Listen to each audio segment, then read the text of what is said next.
find slope of a line, we will use this formula right up here, which is subtract the y's and x's. It doesn't matter which one you take first as long as you go in the same order. So if I want to find my slope of this, I'm going to take 0, I'm going to minus it from the 5. And I'm going to take my negative 2 because I'm going in the same order, I'm going to minus a 1. When I do the math, I get negative 5 over a negative 3. The two negatives cancel, so my slope ends up being 5 over 3. So let's look at this problem right here. Do the same thing. I'm going to take my y's, which is 4, and I'm going to subtract. And here's where everyone makes a mistake. That's a negative 3, so I'm going to subtract a negative 3. And then I'm going to put my negative 3 for my x, subtract 2. Notice the double negative becomes positive, so my slope becomes 4 plus 3, which is 7.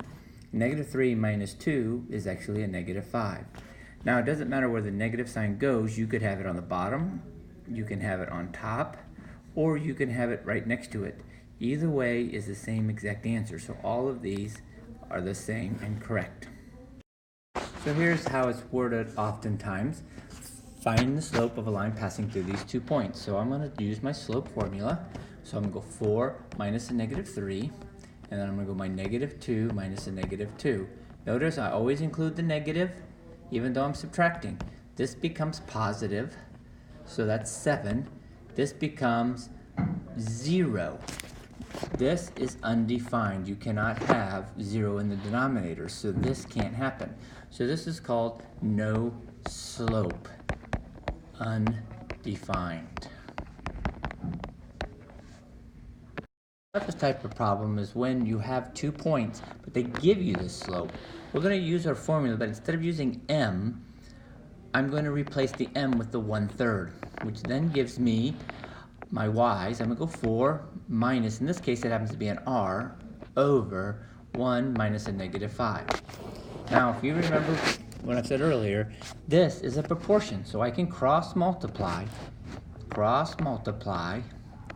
So 3 times 4 minus r equals 1 times, and this is 1 plus 5, which is 6. So it's 1 times 6, which is just 6. So let me do this part right over here. 1 times, and that's 1 plus 5, which is 6, and 6 times 1 equals 6. Now if I distribute, 12 minus 3r equals 6, I can solve the equation. This is 2-step, minus 12 minus 12. I get a negative 3r equals negative 6 divided by negative 3. R equals a 2. So I figured out the coordinate 2 in this particular problem. And all I did was use the formula and the proportions, 2 things we've used.